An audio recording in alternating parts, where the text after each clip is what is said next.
6 மாசம் வரைக்குமே இந்த தக்காளி தொக்க நீங்க ஸ்டோர் பண்ணி வச்சு சாப்பிடலாம். இட்லி, தோசை, சாதம்னு எதுக்கு வேணாலும் சட்டுன்னு எடுத்து நம்ம யூஸ் பண்ற மாதிரி இருக்கும். எப்படி செய்றதுன்னு பார்த்துடலாமா? பழுத்த தக்காளி 1/2 கிலோ எடுத்துக்கோங்க. உரிச்ச வெள்ளை பூண்டு ஒரு 15லேருந்து 20 பல் எடுத்துக்கலாம். காஞ்ச மிளகா ஒரு 5 நான் கிள்ளி வச்சிருக்கேன். காரத்துக்கு ஏற்ப மிளகாய் தூள் எடுத்துக்கோங்க. நான் காஷ்மீரி மிளகாய் தூள் 2 டேபிள் ஸ்பூன் அளவு எடுத்திருக்கேன். லெமன் சைஸ் அளவு புளிய தண்ணியில ஊற வச்சு வச்சிருக்கேன். இதுதான் தேவையான பொருட்கள. தக்காளிய மட்டும் நல்லா கழுவிட்டு சுத்தமா தண்ணி இல்லாம இந்த மாரி கட் பண்ணி வச்சுக்கோங்க. இப்ப ரெசிபிக்கு போயிடலாமா?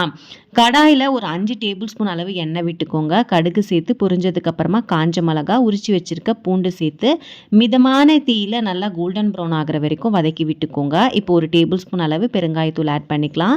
கட் பண்ணி வச்சிருக்க தக்காளி பழமும் சேர்த்து எல்லாம் நல்லா ஒன்று சேர்ந்து வர போல மிக்ஸ் பண்ணிக்கோங்க. தக்காளி வேகறதுக்காக ஒரு டேபிள் ஸ்பூன் அளவு கல்லுப்பு சேர்த்துக்கிறேன். கேஸை மீடியம் ஃப்ளேமில் வச்சே குக் பண்ணுங்க.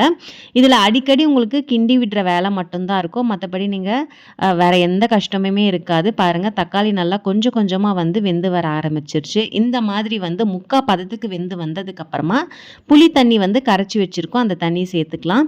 கூடவே எடுத்து வச்சுருக்க மிளகாய்த்தூள், காஷ்மீரி மிளகாய்த்தூள் 2 டேபிள் ஸ்பூன் அளவு சேர்த்துட்டு எல்லாம் நல்லா மிக்ஸ் பண்ணிக்கோங்க. இதுக்கப்புறமா கேஸை லோ ஃப்ளேமில் வச்சுட்டு ஒரு 5 நிமிஷம் போல் அடிக்கடி மட்டும் மிக்ஸ் பண்ணி விடுங்க. ஃபைனலாக நல்லெண்ணெய் ஒரு 4 டேபிள் ஸ்பூன் அளவு சேர்த்துட்டு நல்லா மிக்ஸ் பண்ணி விட்டுட்டு இறக்குனிங்கன்னா ஒரு சூப்பரான தக்காளி தொக்கு ரெடி ஆயிடுச்சுங்க.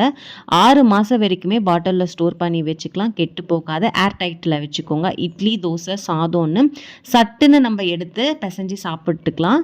அது மட்டும் இல்லாமல் நீங்கள் அப்ராடில் இருக்கீங்க, ஃபாரினில் இருக்கவங்களுக்கு இதை நீங்கள் செஞ்சும் கொடுத்து விடலாம். இன்னொரு இன்ட்ரெஸ்டிங் வீடியோவில் சந்திக்கிறேன். பாய்.